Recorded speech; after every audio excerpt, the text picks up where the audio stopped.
আসসালামু আলাইকুম। এটিএন বাংলা সংবাদে সবাইকে স্বাগত জানাচ্ছি তনুজা দাস। শুরুতেই জানিয়ে দেব বিআরবি কেবলস সংবাদ শিরোনাম। জামাত শিবির নিষিদ্ধের প্রজ্ঞাপন বাতিল, নিবন্ধন ফিরে পেতে আইনি লড়াইয়ের ঘোষণা। ধর্ম ও দলের ভিত্তিতে দেশকে বিভক্ত না করার আহ্বান দলীয় আমিরের। সাবেক ৩ প্রধান বিচারপতি সহ আপিল বিভাগের ৭ বিচারপতির বিরুদ্ধে আদালত অবমাননার মামলা। এহসানুল হক সমাজিকে সিএমএম কোর্টের পিপি নিয়োগ। লুটপাট বা দখলে জড়িত নয় বিএনপি, ঢালাওভাবে মামলা না নিয়ে আইনশৃঙ্খলা বাহিনীকে যাচাই বাছাই করার অনুরোধ মির্জা ফখরুলের।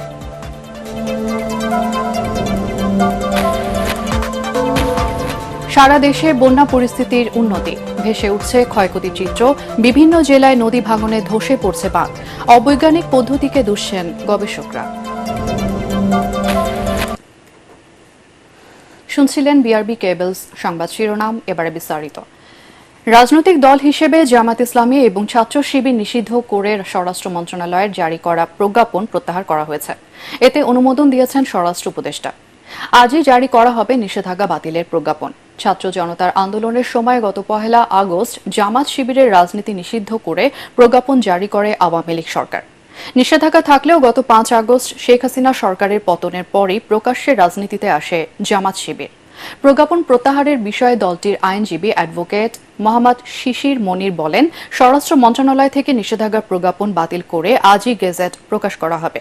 তিনি জানান, এখন দলের নিবন্ধন ফিরে পেতে আইনি লড়াই শুরু করবেন তারা। জামায়াতে ইসলামী সেক্রেটারি জেনারেলের স্বাক্ষরিত একটি দরখাস্ত দায়ের করে এই দরখাস্তের প্রেক্ষিতে ডিজিএফআই, এনএসআই এবং এসবির রিপোর্ট তলব করা হয়। এই ৩টে এজেন্সি তদন্ত সাপেক্ষে কোনো সত্যতা খুঁজে পায়নি। সকল প্রক্রিয়া সম্পন্ন হয়ে এই বিষয়টি সিদ্ধান্ত গৃহীত হয় যে অতীতে যে প্রজ্ঞাপনটি জারি করা হয়েছিল এই প্রজ্ঞাপনটিকে বাতিল ঘোষণা করা হয়। ধর্ম কিংবা দলের ভিত্তিতে দেশকে বিভক্ত করা হলে তৃতীয় পক্ষ মাতব্বরির সুযোগ নেবে বলে আশঙ্কা জানিয়েছেন জামাত ইসলামীর আমির ডাক্তার শফিকুর রহমান। রাজধানীর একটি হোটেলের সম্পাদকদের সঙ্গে মতবিনিময় সভায় তিনি একথা বলেন। জাতীয় স্বার্থে বিভক্তি তৈরি হয় এমন কিছু না করতে সবার প্রতি আহ্বান জানান দলটির আমির। এ সময় তিনি বলেন, দেশের অনেক সম্পদ আছে, একই সাথে আছে বিভিন্ন চ্যালেঞ্জ, যার সুষ্ঠু সমন্বয়ের মাধ্যমে দেশকে এগিয়ে নিতে হবে। সাংবাদিকরা নিষ্ঠার সাথে কাজ করতে পারলে উপকৃত হবে দেশ। জামাত ক্ষমতায় গেলে গণমাধ্যমে কোনো হস্তক্ষেপ করবে না বলেও আশ্বস্ত করেছেন ডাক্তার শফিকুর রহমান। সমাজে একটা শব্দ চালু আছে, সংখ্যালঘু সংখ্যাগুরু। এই শব্দের মাধ্যমেও কিন্তু সমাজটাকে ডিভাইড করা হয়। আমরা এই কনসেপ্টের সাথে একমত না যে এখানে ধর্মের ভিত্তিতে কাউকে কোনো কিছু করতে দেওয়া হবে না। আমার যদি এই দেশে শান্তিতে বসবাস করার অধিকার থাকে, তাহলে অন্য সকল ধর্মের মানুষের ঠিক একই অধিকার। আমরা মুসলিম, আপনারাই বলেছেন, আমরা এখানে বলিনি। এদেশের সম্ভবত সকল মানুষই এটা অনুভব করে, এটি আমাদের পরম পাওনা। কিন্তু ভবিষ্যতে আমরা যখন কোনো সুযোগ পাব, আমরাই যাতে আবার আরেকজনের উপরে জুলুম না করি, আপনারা আমাদেরকে শক্তভাবে ধরে সাহায্য করবেন। সাবেক ৩ প্রধান বিচারপতি সহ আপিল বিভাগের ৭ বিচারপতির বিরুদ্ধে আদালত অবমাননার মামলা করেছেন সুপ্রিম কোর্টের আইনজীবী ড ইউনুস আলী আকন্দ। হাইকোর্টের সংশ্লিষ্ট শাখায় এই মামলা দায়ের করেন তিনি। সাবেক ৩ প্রধান বিচারপতি হলেন সৈয়দ মাহমুদ হোসেন, হাসান ফয়েজ সিদ্দিকী এবং ওবায়দুল হাসান। এছাড়া আপিল বিভাগের অন্য সাবেক ৪ বিচারপতি সৈয়দ ইমান আলী, মির্জা হোসেন হায়দার, আবু বকর সিদ্দিকী এবং মোহাম্মদ নুরুজ্জামান। তাদের বিরুদ্ধে অভিযোগ, ২০২০ সালের ২৭ সেপ্টেম্বর তারা ক্ষমতার অপব্যবহার করে আদালত অবমাননার আইন লঙ্ঘন করে শুনানির সুযোগ না দিয়ে সুপ্রিম কোর্টের আইনজীবী ইউনুস আলী আকন্দকে শাস্তি দেয়া হয়। সে সময়ে তাকে ৩ মাসের জন্য মামলা পরিচালনার উপর নিষেধাজ্ঞা দেয়া হয়, যা আপিল বিভাগের এখতিয়ার বহির্ভূত। রুল দিয়ে সেই আমার যে আপিল করার রাইট, সংবিধানের ১০৩ অনুচ্ছেদ অনুযায়ী সরাসরি আপিল করার যে রাইট, সেই রাইটটাকেও খর্ব করেছে। আব্দুল্লাহ আবুর নিয়োগ বাতিল করে ঢাকা মহানগর দায়রা জজ আদালতের পাবলিক প্রসিকিউটর পিপি হিসেবে সুপ্রিম কোর্টের আইনজীবী এহসানুল হক সমাজি নিয়োগ দিয়েছে সরকার। সকালে এই আদেশ দিয়েছে আইন, বিচার ও সংসদ বিষয়ক মন্ত্রণালয়। এর আগে 2007 থেকে 2009 সাল পর্যন্ত ঢাকা মহানগর দায়রা জজ আদালতের প্রধান পিপির দায়িত্ব পালন করেন আইনজীবী এহসানুল হক সমাজি। এদিকে সমাজিকে পিপে নিয়োগের প্রতিবাদে ঢাকা বারের সামনে বিক্ষোভ করছেন সংক্ষুব্ধ আইনজীবীরা।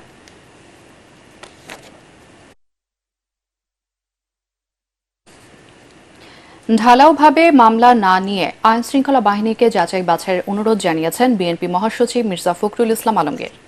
সংবাদ সম্মেলনে তিনি অভিযোগ করেন, বিভিন্ন স্থানে দখলদারিত্ব, সহিংসতা ঘটনার সাথে ঢালাওভাবে বিএনপিকে জড়ানো হচ্ছে। মির্জা ফখরুল বলেন, বাংলাদেশের স্বাধীনতার সার্বভৌমত্বে বিশ্বাসী হলে বিএনপি কোনো রাজনৈতিক দল নিষিদ্ধের পক্ষে নয়। আরও জানাচ্ছেন মইনুল আহসান। স্থায়ী কমিটির বৈঠকে সিদ্ধান্ত জানাতে চেয়ারপারসনের গুলশান কার্যালয়ে সংবাদ সম্মেলনে সমসাময়িক নানা ইস্যুতে সাংবাদিকদের প্রশ্নের জবাবে দলের অবস্থান স্পষ্ট করেন বিএনপি মহাসচিব। তিনি বলেন, সারা দেশে দখল, আধিপত্য বিস্তারের মতো বিচ্ছিন্ন কিছু ঘটনার জন্য বিএনপিকে ঢালাওভাবে অভিযুক্ত করা হচ্ছে। একজন দুজন ব্যক্তি বা কোনো ব্যক্তিরা যদি তারা এ ধরনের কোনো অপকর্ম করে, বিএনপির ব্যানার দিয়ে তো করে না, ব্যক্তিগতভাবে করে যদি করে থাকে, এবং সাথে সাথে এগুলোর বিরুদ্ধে ব্যবস্থা নেওয়া হচ্ছে। আপনারা নিশ্চয়ই দেখেছেন পত্র পত্রিকা গেছে, আমাদের প্রায় 56-57 জন নেতা যারা জড়িত ছিল কর্মী, তাদের বিরুদ্ধে কিন্তু সাংগঠনিক ব্যবস্থা নেওয়া হয়েছে, তাদেরকে দল থেকে বহিষ্কার করা হয়েছে। নির্বাচনের রোডম্যাপ চেয়ে বিএনপির দাবি নিয়ে জামাতের আমিরের সমালোচনার জবাব দেন মির্জা ফখরুল। সেই সাথে প্রতিক্রিয়া জানান জামাত নিষিদ্ধের আদেশ প্রত্যাহার নিয়েও।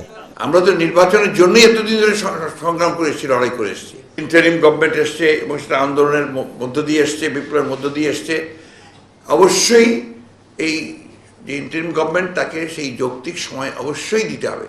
সারা দেশে ঢালাও মামলা দায়ের ও অসংখ্য মানুষকে আসামি করার সমালোচনা করে এ বিষয়ে আইনশৃঙ্খলা বাহিনী ও ভুক্তভোগীদের সতর্ক হওয়ার পরামর্শ দেন বিএনপি মহাসচিব। এই যে ঢালাও মামলা দেওয়া হচ্ছে এবং আপনার যে কোনো মানুষের বিরুদ্ধে শত্রুতা থাকলেও মামলা দেওয়া হচ্ছে, এই মামলাগুলো নেওয়ার আগে আপনার আইন শৃঙ্খলা রক্ষাকারী বাহিনী যেন একটু যাচাই করে নেয় যে কোনটা সম্ভব কোনটা সম্ভব না। একটু প্রাথমিক যে তদন্ত সেটা করা দরকার। তা নাহলে একটু ব্যক্তিগত সূত্র থাকলেও তার নাম দিয়ে দেওয়া হচ্ছে। দেখা যাচ্ছে সেই কথায় আপনার খাগড়াছড়িতে কোনো ঘটনা ঘটেছে, সেটার মামলা দিয়ে দিচ্ছে আপনার গোটা দেশের নেতাদেরকে কেন্দ্র করে। এটা একটা বিরূপ ঘটনা ঘটছে। আমি মনে করি যে এটা আপনার একেবারেই বন্ধ হওয়া দরকার। এ সময় জানানো হয়, বন্যার কারণে এবার দলের প্রতিষ্ঠাবার্ষিকীতে ব্যাপক আয়োজন না করে সেই অর্থ দুর্গতদের সাহায্যে দেয়া হবে।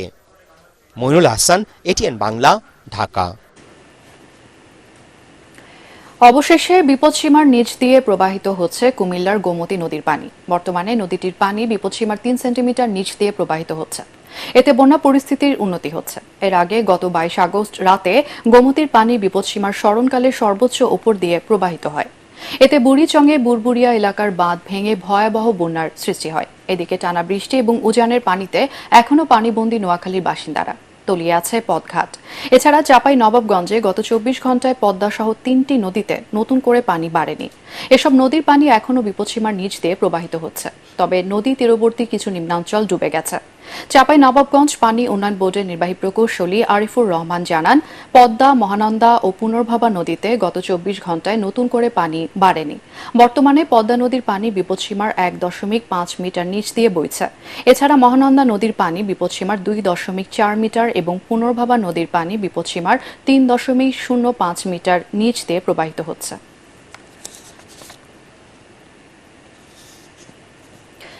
দর্শক, এই মুহূর্তে নোয়াখালীতে আছেন সহকর্মী মুশফিকুর রহমান। বন্যা পরিস্থিতির সবশেষ খবর জানাচ্ছেন তিনি। কবিরহাটের অনেকটা ভেতরে চলে এসেছি। যে গ্রামটায় দাঁড়িয়ে আছি, এই গ্রামের এমন কোনো ঘর নেই যেখানে পানি ঢোকেনি। কোনো ঘরে হাঁটু সমান, কোনো ঘরে কোমর সমান পানি। এতে কম পানি যেমন যে ঘরগুলোতে উঠেছে, সেই ঘরগুলোও এরকম ডুবে গেছে। দেখতে পাচ্ছেন এখানকার শিশু যারা আছে বা একটু বয়সে কম, তাদের অনেক ক্ষেত্রে ঘরে আটকে রাখা যাচ্ছে না।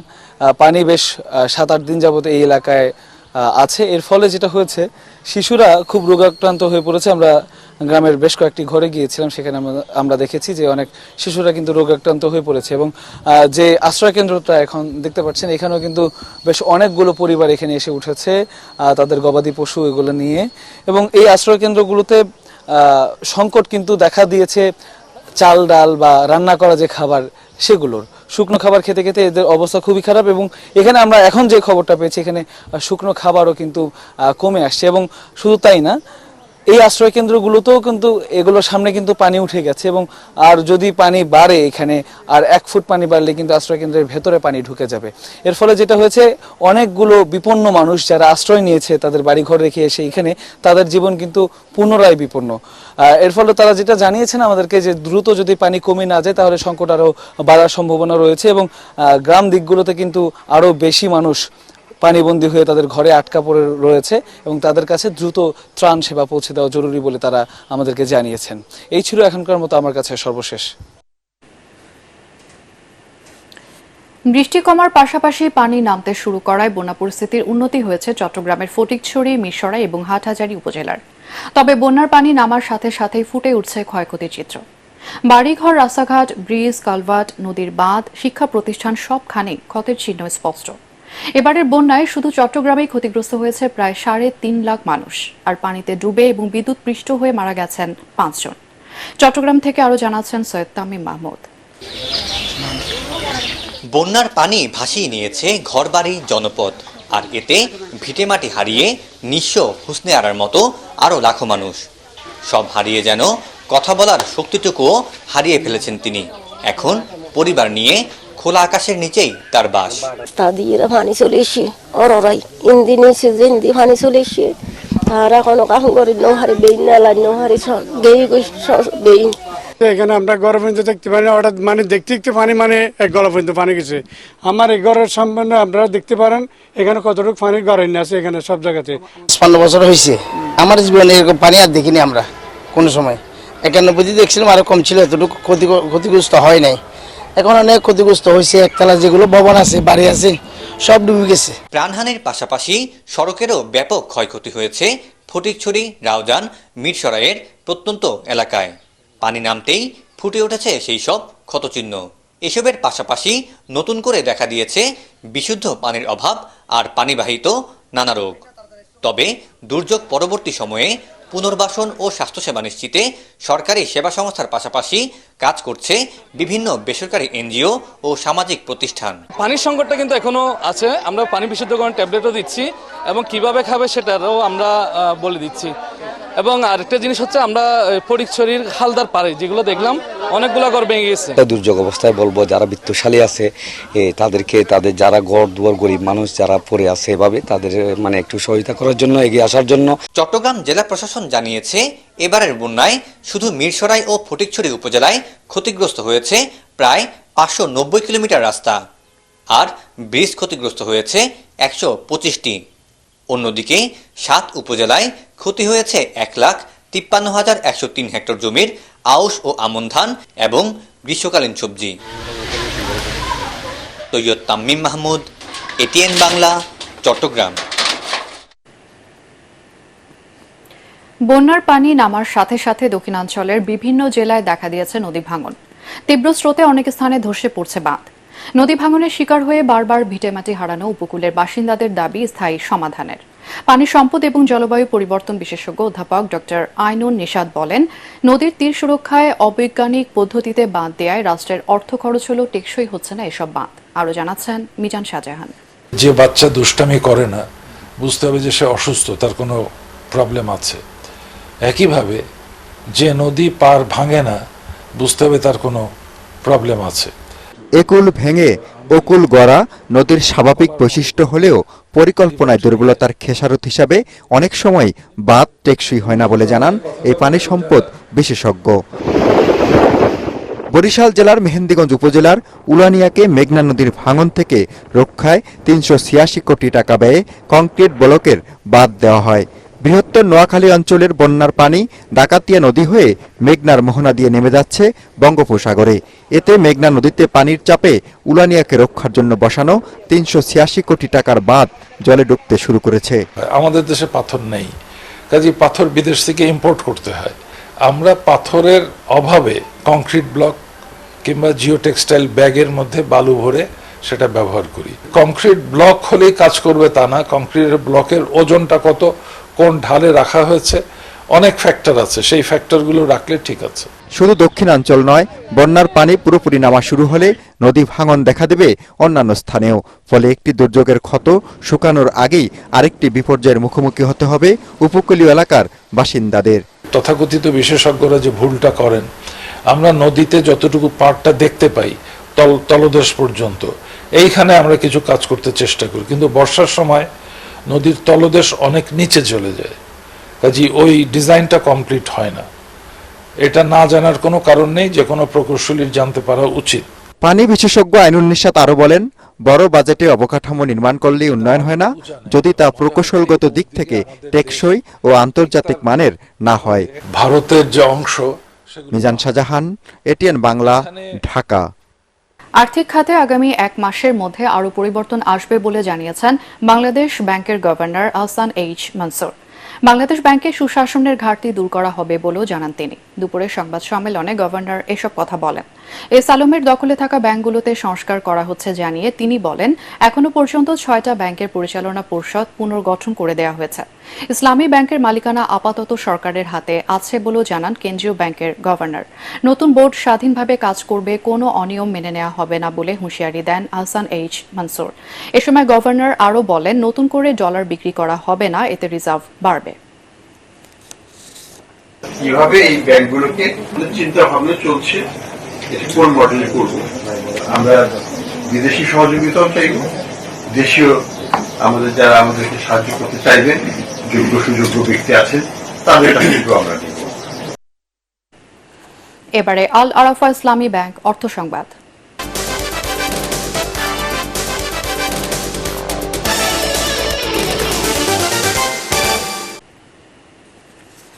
বাণিজ্যিকভাবে সৌদি খেজুর চাষ করে ব্যাপক সাড়া ফেলেছেন জয়পুরহাটের সাইফুল ইসলাম নামে এক উদ্যোক্তা। এরই মধ্যে তার বাগানের খেজুর গাছে আসতে শুরু করেছে ফলন।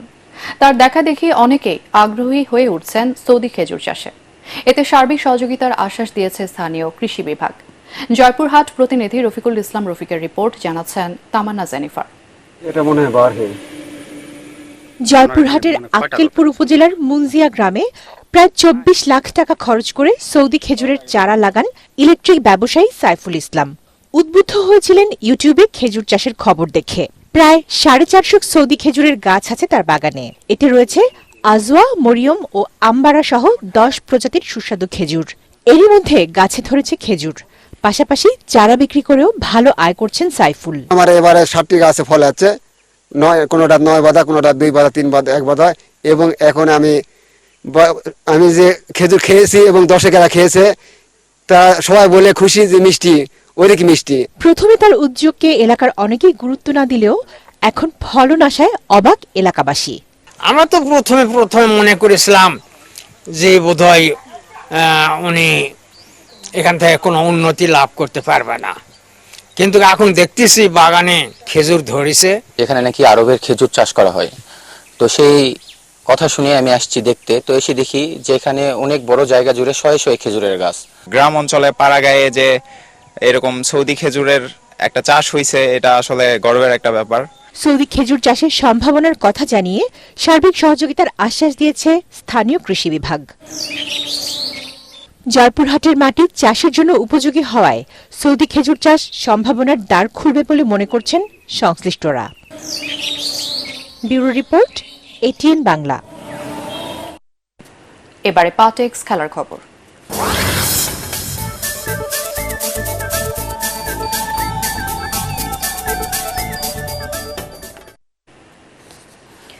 সাফ অনূর্ধ্ব 20 ফুটবল চ্যাম্পিয়নশিপের ফাইনালে বিকেলে স্বাগতিক নেপালের বিপক্ষে মাঠে নামবে বাংলাদেশ। সেমিফাইনালে বর্তমান চ্যাম্পিয়ন ভারতকে হারিয়ে শিরোপা নির্ধারণী ম্যাচে জায়গা করে নেয় মাশরাফুল হকের দল।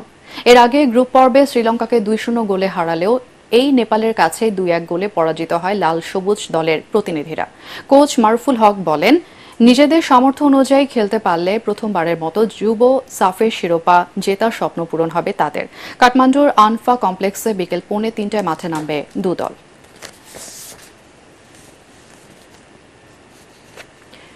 রায়ো ভায়োকানোকে হারিয়ে স্প্যানিশ লিগে পয়েন্ট টেবিলে শীর্ষে উঠেছে বার্সেলোনা। 2-1 গোলে জিতেছে কাতালানরা। নিজেদের মাঠে ম্যাচের 9 মিনিটে ভায়োকানোকে এগিয়ে নেন উনাই লোপেস। দ্বিতীয়ার্ধে ছন্দ খুঁজে পায় হান্সি ফ্লিকের দল। তারই ধারাবাহিকতায় দলকে সমতায় ফেরান স্প্যানিশ মিডফিল্ডার পেদ্রি। 71 মিনিটে প্রতিপক্ষের জালে বল পাঠে রবার্ট লেভানডোভস্কি উল্লাস করলেও সেই গোল বাতিল হয় ফাউলে।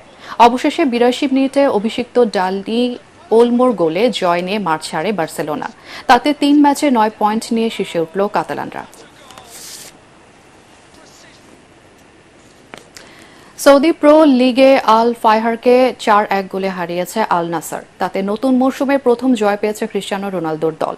ব্রাজিলিয়ান মিডফিল্ডার আন্ডারসন তালিসকার গোলের ম্যাচের পঞ্চম মিনিটেই এগিয়ে যায় সফরকারীরা। প্রথমার্ধের যোগ করার সময় প্রায় 20 গজ দূর থেকে দারুণ ফ্রি কিকে ব্যবধান বাড়ান রোনালদো।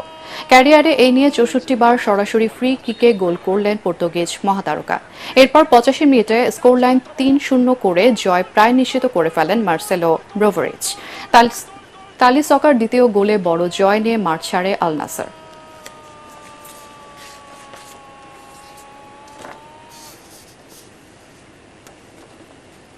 শেষ করার আগে বিআরবি কেবলস সংবাদ শিরোনাম আরও একবার। জামাত শিবির নিষিদ্ধের আদেশ বাতিল করে প্রজ্ঞাপন জারি, নিবন্ধন ফিরে পেতে আইনি লড়াইয়ের ঘোষণা। ধর্ম ও দলের ভিত্তিতে দেশকে বিভক্ত না করার আহ্বান দলীয় আমিরের। সাবেক 3 প্রধান বিচারপতি সহ আপিল বিভাগের 7 বিচারপতির বিরুদ্ধে আদালত অবমাননার মামলা। এহসানুল হক সমাজিকে সিএমএম কোর্টের পিপি নিয়োগ। লুটপাট বা দখলে জড়িত নয় বিএনপি, ঢালাওভাবে মামলা না নিয়ে আইনশৃঙ্খলা বাহিনীকে যাচাই বাছাই করার অনুরোধ মির্জা ফখরুলের।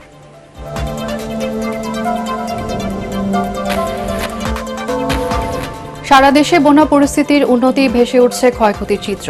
বিভিন্ন জেলায় নদী ভাঙনে ধসে পড়ছে বাঁধ, অবৈজ্ঞানিক পদ্ধতিকে দুষছেন গবেষকরা। আর এই ছিল এখনকার সংবাদ। আমাদের এটিএন বাংলার সংবাদ ইউটিউবে দেখতে ব্রাউজ করুন youtube/ATN Bangla News।